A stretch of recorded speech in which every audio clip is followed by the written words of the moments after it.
Então, segunda parte da aula, né? Vamos classificar a pesquisa, né?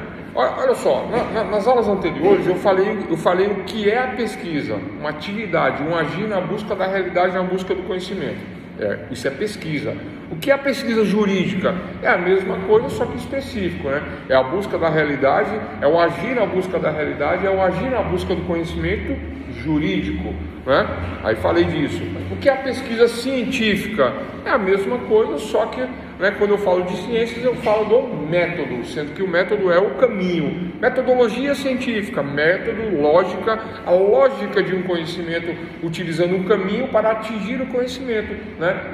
E qual é o caminho, né? Aí eu apresentei os métodos, apresentamos 9 métodos, 6 específicos e 4 gerais. 3 gerais, né? 3 gerais. Apresentamos ontem, né? E agora eu vou classificar o que é a pesquisa. E classifico ela em 4. Eu divido ela em grandes 4 grupos, né? Número 1, pesquisa teórica, né? Eu tenho ali 2, metodológica, 3, empírica e 4, a pesquisa prática. Na número 1, na pesquisa teórica. O que é essa pesquisa teórica, né? Como fazer uma pesquisa teórica? Como fazer uma pesquisa meramente teórica? Por que eu classifico essa pesquisa de teórica? Porque eu vou utilizar teorias já existentes. Vou fazer um comparativo destas teorias existentes. Vou pegar diversas teorias já existentes. Vou fazer uma análise destas teorias existentes, né? Sem modificar as teorias. Afinal de contas, quem sou eu para ficar modificando as teorias? Vocês compreendem? Né? Porque muitas vezes o pesquisador iniciante acredita que vai trazer uma novidade, né? Fazendo aí uma nova tese, fazendo aí um doutorado em cima da pesquisa, e não é este o objetivo. Pesquisar é buscar uma realidade já existente, fazendo uma análise daquilo que já existe, e nesta pesquisa teórica eu apresento quadros teóricos de referência que são necessários para o pesquisador se movimentar na formação de um quadro teórico, entre outro quadro teórico, entre outro quadro teórico. Como assim, professor? Que banana é essa de quadro teórico aí? Quadro teórico, vamos lá, quadro teórico, né? Então, pesquisa teórica. Tá? Então, eu pego aqui número 1, 2, 3, 4, tá? Número 1, 2, 3, 4. E é isso. Vamos escolher um tema, qualquer tema, né? Vamos sair desse negócio de entorpecente e vamos falar aí numa pesquisa teórica, numa linha aí, né? Mas eu vou propor aquele tema famoso lá, né?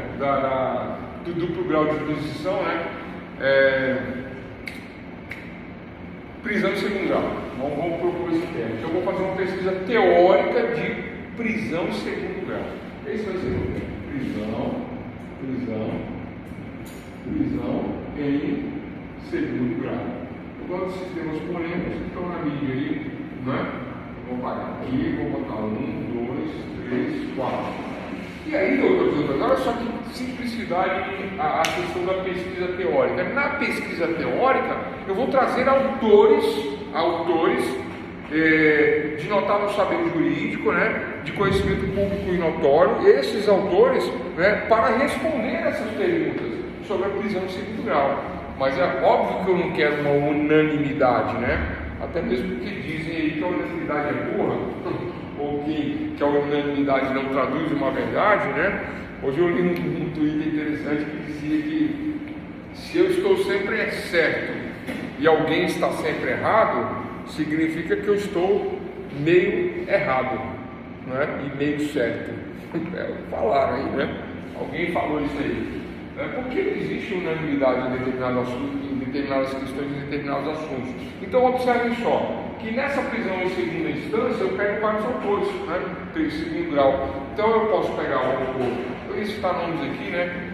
Mas vamos falar, né? Eu posso pegar, por exemplo, a opinião, né? Uma doutrina, um livro, uma bibliografia, um livro. Eu posso pegar de Guilherme Lute, né? Guilherme Lute. Posso pegar. Não sei se ele tem algo nesse assunto, com certeza ele deve ter, porque jurista, famoso escritor de livro, né? os alunos gostam muito do Guilherme Nunes, os juízes gostam muito do Guilherme Nunes, os advogados gostam muito. Por quê? Porque ele traz muito bem estruturados os conceitos, né? Ele, por exemplo, nas obras de Código Penal comentado, e processo penal comentado, eu tenho, né? Ele dá o artigo e ele comenta. Não é aquela obra que o assunto é meio disperso, não, que é mais difícil, de mais difícil compreensão, por exemplo, como o meu preferido, que é muito difícil de compreender, mas depois de ler 10 vezes eu entendi, né, que é o Júlio Fabrini Mirabete. Mas é porque é da minha época, né? Então não tem jeito. Eu estudava por isso mais difícil. Fabrini Mirabete. Conhecido como Mirabete. Então, olha só, eu posso pegar o Nutt, posso pegar o Mirabete, posso pegar o Stocco, o Alberto Silva Franco, aí eu tenho várias obras, né? Várias obras. Então, olha só, dentro dessas diversas obras, né? A prisão em segundo grau, cada autor vai emitir uma opinião. Não é? Óbvio que o ideal é pegar constitucionalistas, né? Penalistas constitucionalistas. Professor, por que penalista constitucionalista? Porque eu estou falando de prisão em segundo grau.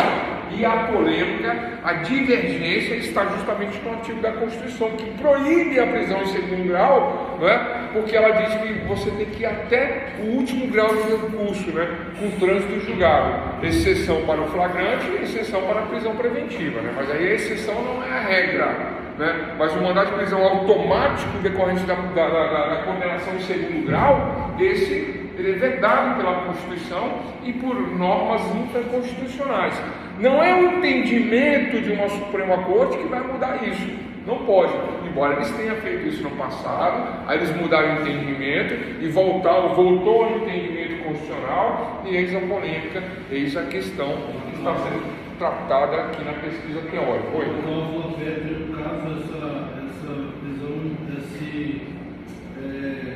só no último recurso, no caso. Boa questão. A questão da cláusula pétrea, né, não é o foco, não é a análise aqui, mas eu tenho que ver do ponto de vista da cláusula pétrea. Se é uma cláusula pétrea, né, o que está no artigo 5º da Constituição, né, pétrea de petrificado, a cláusula que não se modifica, não adianta juntar um número maior de senadores e deputados, ela não se modifica.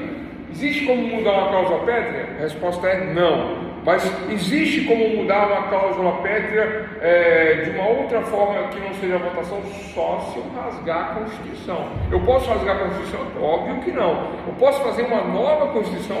Posso. Existe uma outra lei maior que a Constituição? Não. Se eu refizer a Constituição e retirar a cláusula pétrea, aí já era. Né? Emendas, no caso, pode ter emendas, mas as emendas não modificam a cláusula pétrea. Boa pergunta. Elas não modificam, a cláusula pétrea não modifica. Mas o foco da pesquisa aqui, neste caso, né, vamos fazer uma nova pesquisa, uma outra, sobre cláusula pétrea. Então, eu esqueço isso aqui, prisão em segundo grau, esqueço, mudo meu título para cláusulas pétreas. Vou fazer um estudo sobre isso aí. Daí eu pego se englobou uma pesquisa também, né? Oi? Na verdade, se englobou uma pesquisa também, né? Esse negócio de até a última instância no caso, porque isso vai pesquisar e tal.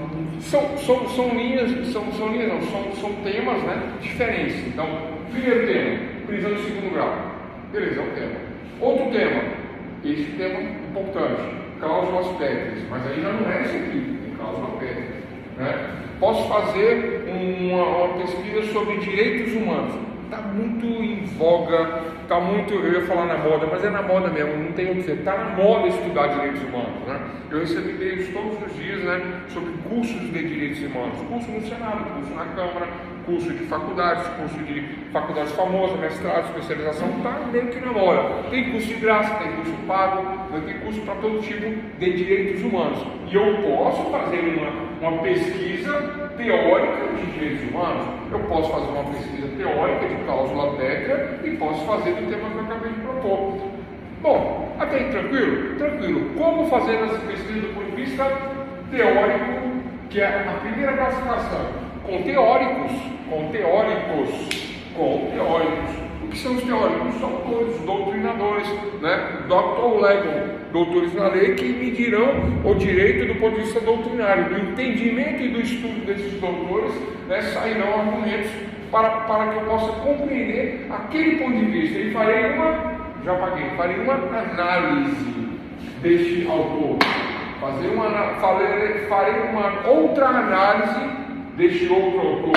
Aí eu botei Knut, Mirabete, Alberto Silva Franco, Rui Stocco, e tem vários autores, né? Estou citando alguns aqui que eu lembrei de cabeça dos livros que eu tenho em casa, né? Na minha biblioteca. Então eu faço uma pesquisa eminentemente teórica. Professor, como é que é essa pesquisa? Eu vou ler, eu vou estudar e faço um quadro comparativo deste com este com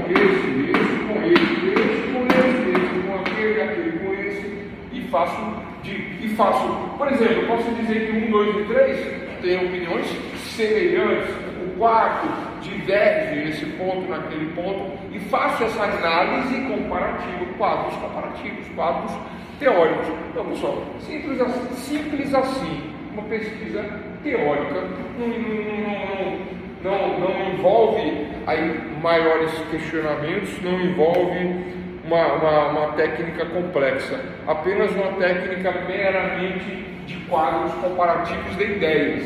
As ideias deste comparadas às ideias desse. Professor, quantas bibliografias eu utilizo na minha pesquisa teórica? Quantas você conseguir utilizar e quantas estiverem disponíveis, e quanto mais, melhor, para você poder formar uma opinião mais segura. Se eu tenho 10 opiniões a respeito de um tema, é melhor do que 2 opiniões. Se eu tenho 20 opiniões, é melhor do que 2 opiniões.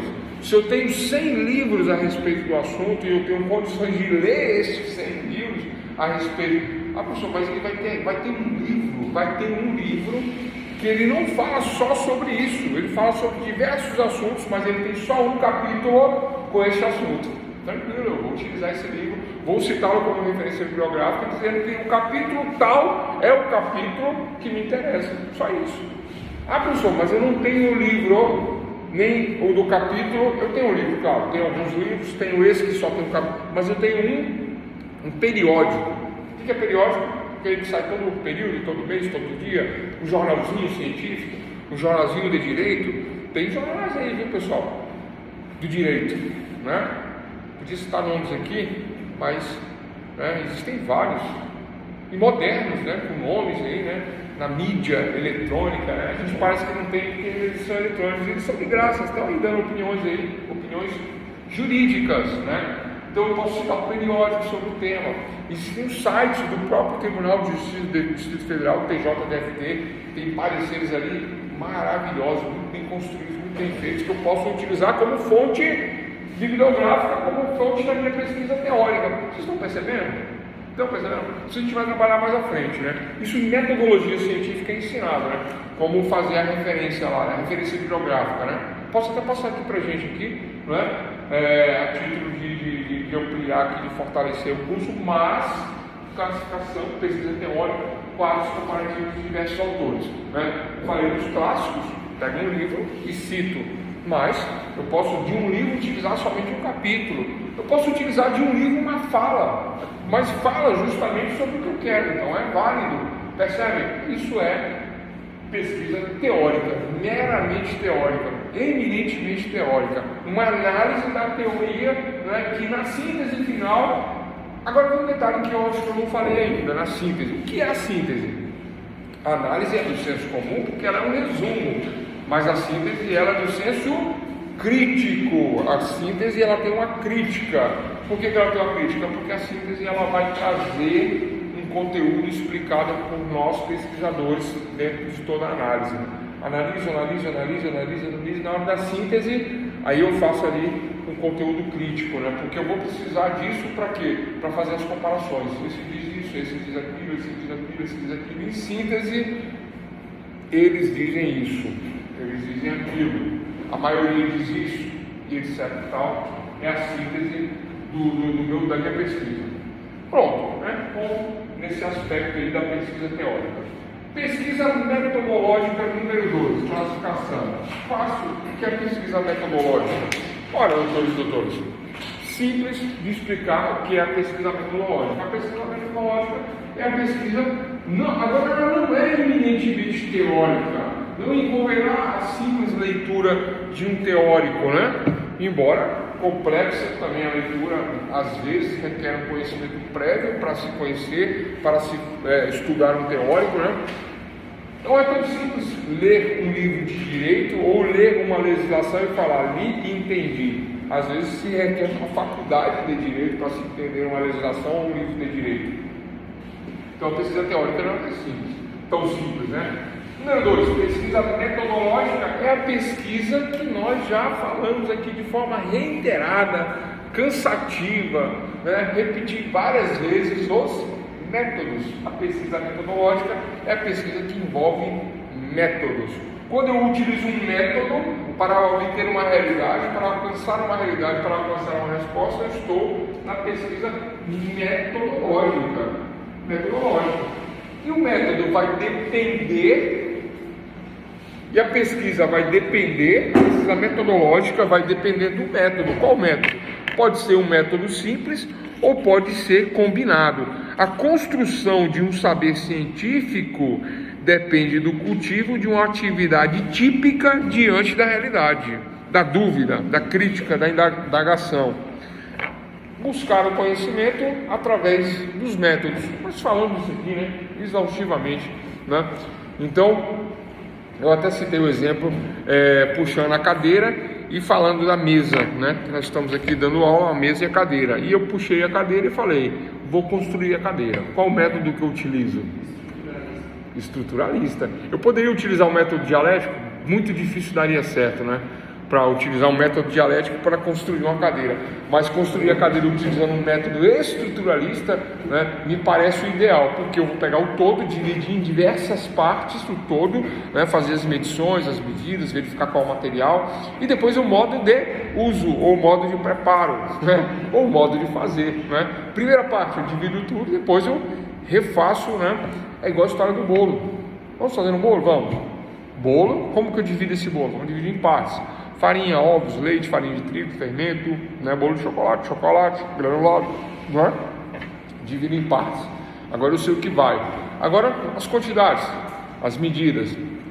E por último o modo de fazer. Junto tudo, faço, né? Agora eu sei o que eu não sabia. Ah, professor, mas o bolo é muito simples. Ué, mas para fazer um bolo e para fazer um prédio de 100 andares, é a mesma técnica. O método é o eixo estruturalista, né? Então, dentro da pesquisa metodológica, é isso, é a utilização de métodos. Ponto.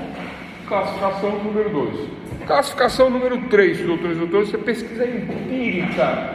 O que é a pesquisa empírica? Quando eu falo de empirismo, eu falo de experiência, eu falo do sentir na pele, né? Se eu sinto na pele que eu estou fazendo algo, eu estou fazendo uma pesquisa empírica, eu conheço a realidade, eu ocupo-me da observação dos fenômenos, eu volto a minha face para experimentar a realidade, experimentando a realidade, né, eu adquiro o saber, o conhecer, o conhecimento. Ah, parece uma coisa filosófica isso, e até é, né? Os resultados são trazidos em dimensão mensurável, né? Eu posso medir, eu posso tocar, porque eu sinto, né? Aí eu dei aquele exemplo do empirismo, né? Da criança que não sabe andar. A criança se escora, cai. A criança se escora na cadeira, cai. E aí ela firma o pezinho aqui, firma o pezinho ali, e devagar ela vai aprendendo a se posicionar até que ela dá um passinho e cai de novo. Então, pela experiência, pela experimentação, ela atinge o conhecimento, né? Bom, o grande valor desta pesquisa, desse tipo de pesquisa, da pesquisa empírica, o grande valor, a diferença desta para as anteriores, né, pesquisa empírica, é que pela experimentação prática eu atinjo o objetivo, eu atinjo o objetivo de buscar, de conhecer a realidade. Pela experiência, né, eu consigo atingir uma realidade, né? Bom, vamos lá. Ela, em geral, ela traz assim questões, vamos dizer assim, de vida, né? Vamos dizer assim, né? O pesquisador não é apenas quem domina técnicas de computador, não é só quem domina o formato de letra, quem domina as técnicas para a confecção de uma bibliografia, não é somente aquele que tem, né, conhecimentos técnicos para uma pesquisa teórica ou conhecimentos técnicos para uma pesquisa metodológica, mas o pesquisador, dentro do empirismo, ele se coloca na experiência, ele se coloca no experimento, né? É isso que eu tinha para falar, né? Então, pesquisadores empíricos, né, eles se ocupam com testes estatísticos, né? Eles observam um fenômeno e tentam explicar. Eu vou falar uma besteira aqui agora, né? Que eu falei esse negócio de entorpecentes várias vezes, né?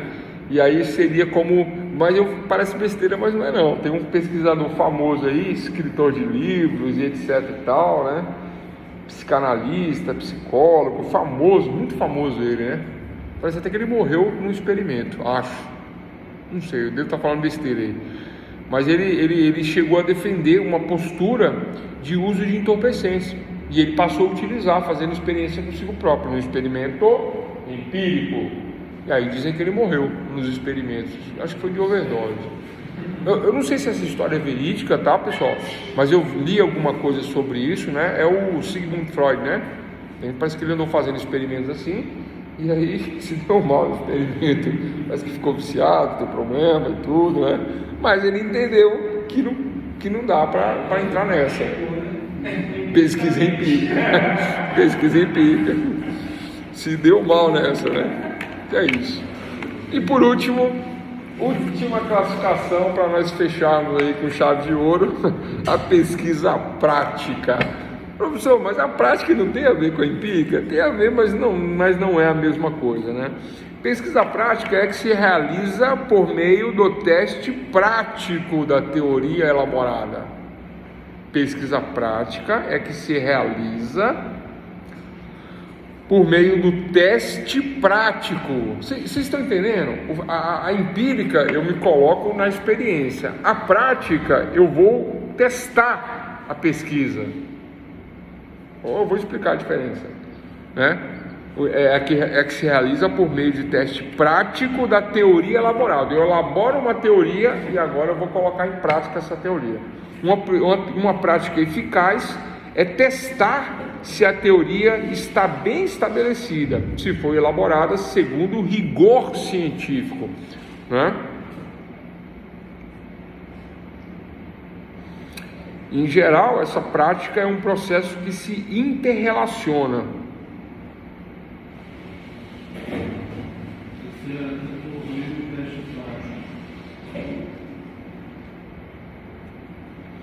Bom, na questão empírica, vamos lá. Na questão empírica, né, eu me coloco no experimento e citei esse exemplo aí, né, que o pesquisador resolveu se colocar na experiência. Olha só a diferença, pessoal. O pesquisador se coloca na experiência empírica e o resultado que der, né, a gente já sabe, né? No caso que eu citei, ele se deu mal ali. Ele foi testado entorpecente. No começo ele inclusive defendia a posição, né, do uso para tratamento e etc. Depois, né, foi um fiasco, foi um problema, que é um problema, né? Mas ele descobriu também isso. Mas na própria pele, vamos dizer assim. A pesquisa prática, doutor, né? A pesquisa prática é muito semelhante à empírica, né? Mas não necessariamente eu vou me colocar no experimento.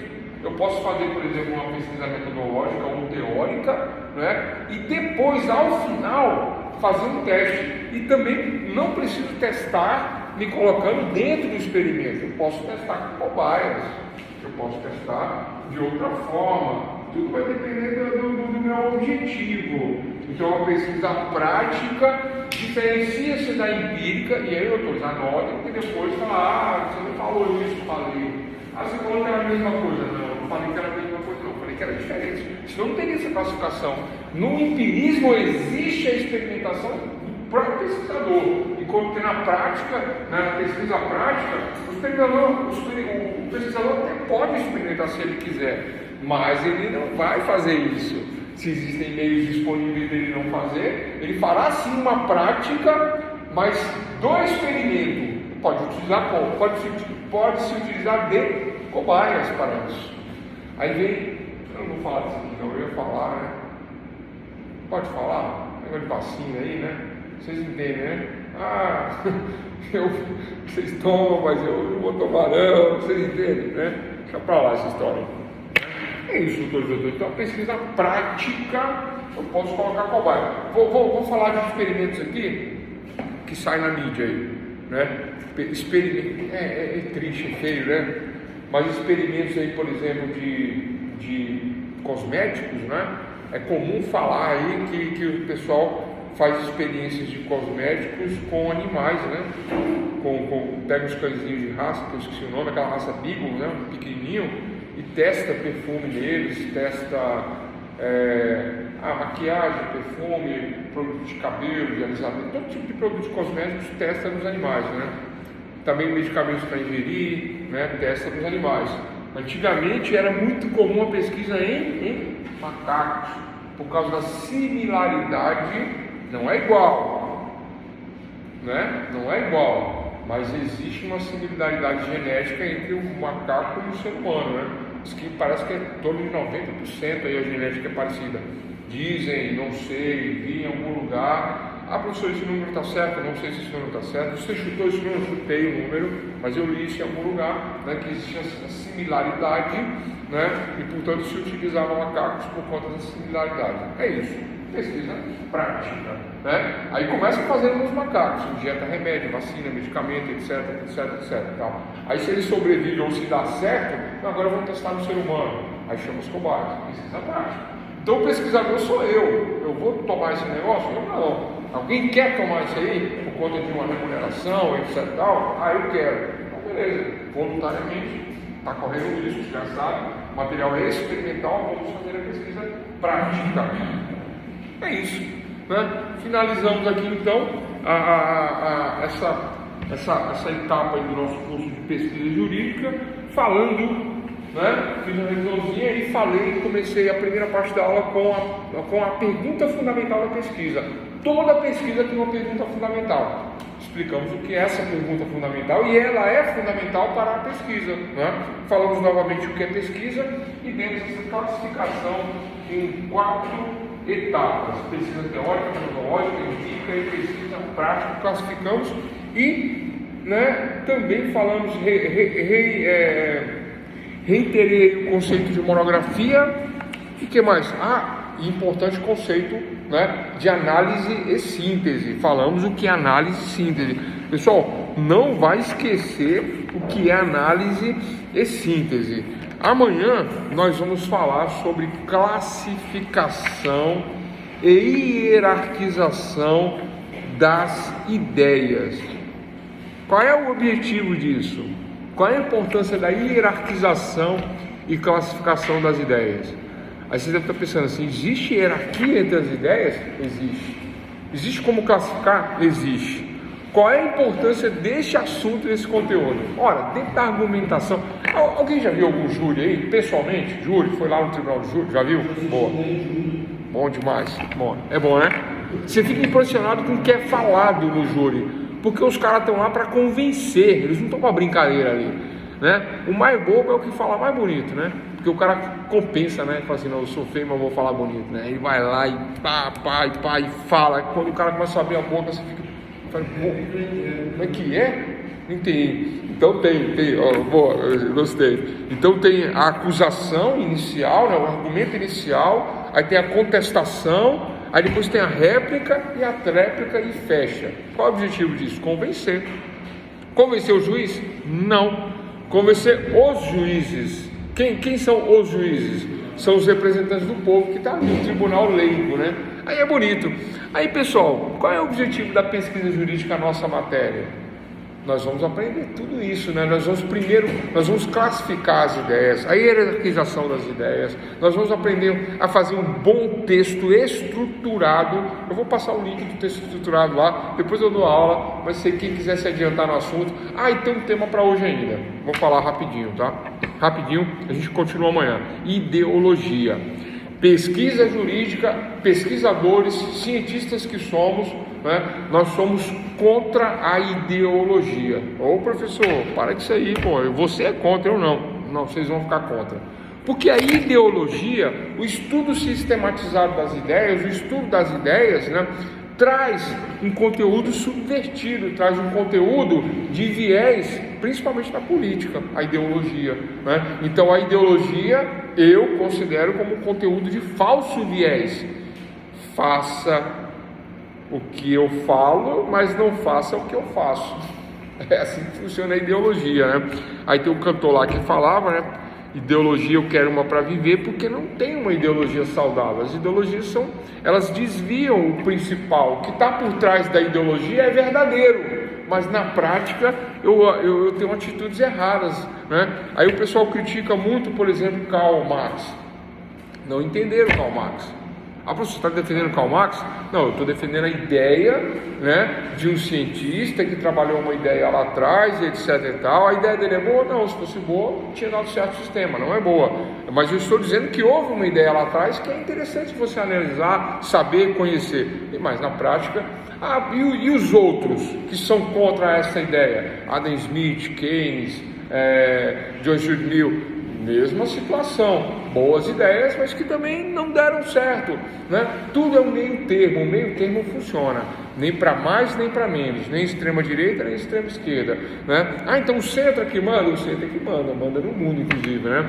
Aí tem os globalistas que são extremistas, aí tem os antiglobalistas que estão numa guerra agora nesse momento, os antiglobalistas, né, estão numa guerra. Então tudo isso, né, por conta de ideologias. Então nós vamos falar de ideologia. Ideologia é um conteúdo pernicioso, é um conteúdo de viés, né? De viés negativo. Eu vou passar o link do vídeo de ideologia, porque ideologia vai ser o nosso trabalho de sábado. Parece que é aula de ciências políticas, não parece? Mas tem tudo a ver e vou explicar por que tem tudo a ver. Porque ideologia é um modo de justificar posições políticas. Ideologia é um modo de justificar posições políticas, interesses sociais, privilégios. É mais um fenômeno de conteúdo político, por isso que eu falei, parece aula de ciências políticas, do que de argumentação. E por que eu estou falando isso, pessoal? Por que eu estou falando na aula de pesquisa jurídica? Parece que não tem nada a ver. Porque argumentar ideologicamente eu cometo um erro gravíssimo. Se eu utilizo a argumentação ideológica, ideologia tem a ver com política, eu erro na minha argumentação. Como que um cientista vai se basear em posições políticas ideológicas? No ideologismo político? Não posso, essa é a resposta. Professor, então cai a redação lá do Enem, cai a redação... Bom, a gente já superou isso, né? Cai a redação lá da magistratura, cai a redação... Eu estou fazendo para delegado de polícia. Aí me perguntaram, né, sobre... Estou lá enquadrando, fazendo isso, aquilo e tal. Aí você vem e responde que bandido bom é bandido morto. Isso é ideologia, política. Está errando, está reprovado, na hora. Vocês entendem? Está errado, né? Isso aí, só para dar um exemplo assim, grosso, né? Grosseiro esse exemplo que eu dei, mas é o exemplo que a gente entende. Então, essa ideologia, ela é caracterizada pelo esforço humano de apresentar a realidade como ela é, com provas objetivas? Não, ela não apresenta o ser humano dentro de uma realidade com provas objetivas.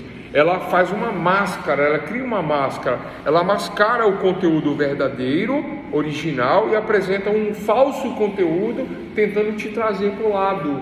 Ela tem uma vertente lateral, ela busca você, né? Se eu tenho uma ideologia de esquerda, eu vou pregar para as minorias, que não são minorias, são maiorias.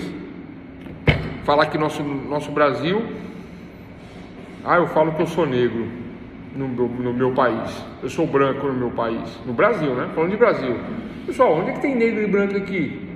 Todo mundo é misturado. Não tem nem negro nem branco, tá? Eles são tudo misturado. Tem de tudo. Tem do negro, tem do branco, tem do português, né? Do índio, né? Que seria o nativo, né? Da nossa terra. O verdadeiro brasileiro, né? Vou usar essa palavra, verdadeiro brasileiro, né? Então seria isso, né? Então se nós formos a fundo numa pesquisa jurídica, nós chegamos nessa conclusão, né? Nós chegamos nessa conclusão. Então a ideologia é um modo de justificar posições políticas, né? Existe um estudioso que criou a palavra, que criou o termo, né? Existe a etimologia da palavra, existe tudo isso aí na questão da ideologia. Então o cientista social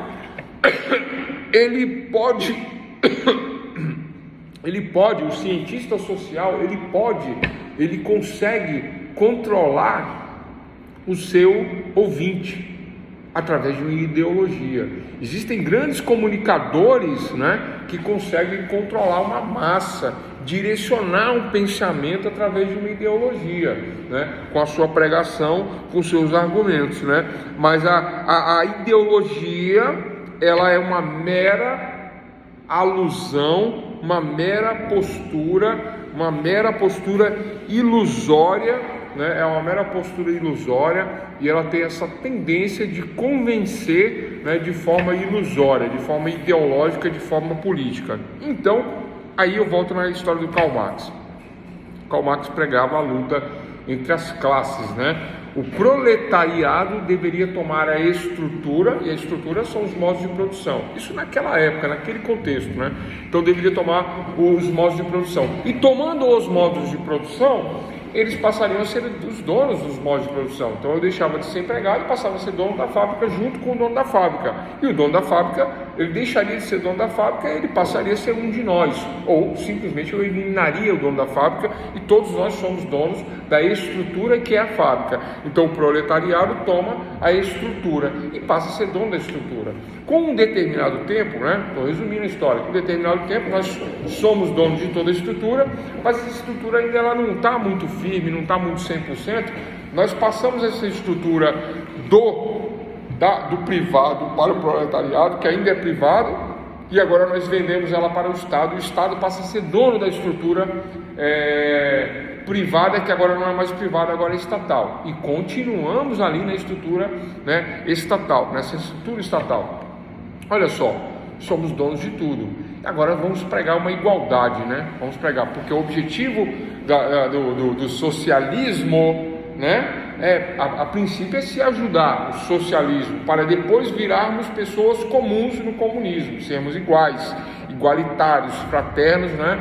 Porque diziam o comunista socialista Karl Marx que o lema fraternidade, liberdade, igualdade, fraternidade, o lema francês, é uma máscara ideológica. Marx criticou a Revolução Francesa dizendo que a Revolução Francesa é uma máscara ideológica. Ele critica a Revolução Francesa no livro O Capital.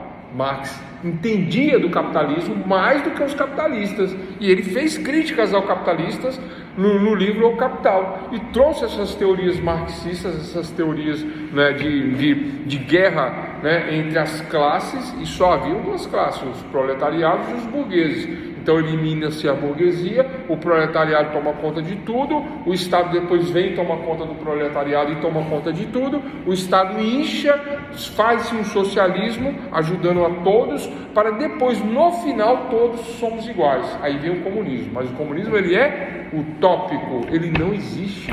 Sabia que não existe? E quem disse isso? O próprio pai do comunismo, Karl Marx.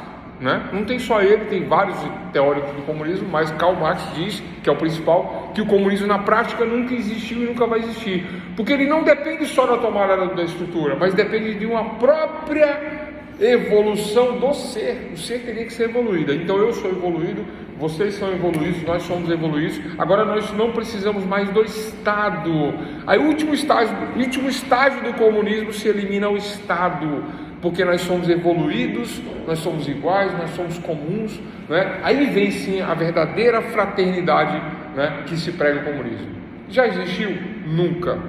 Só no nome, né? Partido Comunista Chinês, que é mais capitalista do que todos os capitalistas, né? Falar que o PCC é comunista, pessoal, só no nome, não é, né? Ali se prega um capitalismo, se prega ideias, e é do jeito que é, porque existe será que eu posso falar? Posso, né? Existe um autoritarismo, ele é controlado ali, ó, ali tem um controle, né? Teve uma eleição agora, recentemente, o cara teve 100% de votos, não teve um voto contra ele. Tudo bem que é voto de parlamento, né? De colegiado, mas não teve um voto contra. Onde é que existe uma unanimidade dessa? Em lugar nenhum do mundo, né? Bom, isso é uma questão. Então, o que eu estou dizendo aqui, né, esse último tema da nossa aula de hoje, a questão da ideologia. Nós, cientistas, não podemos argumentar com ideologia, jamais. A ideologia é um argumento político de conteúdo de viés que tende a trazer, eu sou da direita, eu vou trazer o pessoal para o meu lado, eu vou ressaltar Adam Smith, o maior economista, eu vou ressaltar John Stuart Mill, eu vou ressaltar Barão de Montesquieu, e vou falar que o meio termo é John Maynard Keynes. E aí eu convenço todos vocês com os meus argumentos, que são argumentos deles, né? Desse pessoal da direita. Aí eu falo assim: você quer saber de uma coisa? Né? Tem que ter arma mesmo, tem que ter não sei o que, Aí eu cito o Ronald Reagan e eu cito Margaret Thatcher, a extrema direita. Aí vocês ainda ficam assim: é isso aí, né? Beleza. Mas aí esquece a direita, vamos falar da esquerda. Eu começo a citar Karl Marx e começo a falar sobre o massacre do proletariado, as injustiças, a venda da minha força de trabalho, da mais-valia, né? Aquele termo que ele utilizou, que ele fez. Eu começo a falar de Hegel, começo a falar de Engels, um parceiro de Marx, da luta deles, né? Do sofrimento, e eu falo da materialidade, do materialismo histórico marxista na luta de classe, o materialismo de Hegel, que é o anterior. Eu falo de Hegel, cito Hegel. Aí você fala: pô, caramba, não sabia não, que legal isso aí, né? Hegel, o materialismo dialético, tem a ver com o nosso método de dialético, mas Marx inverteu o materialismo, porque Hegel dizia que a sociedade era modificada através das ideias, né? Como das ideias? Da superestrutura. Como da superestrutura? O que é a superestrutura?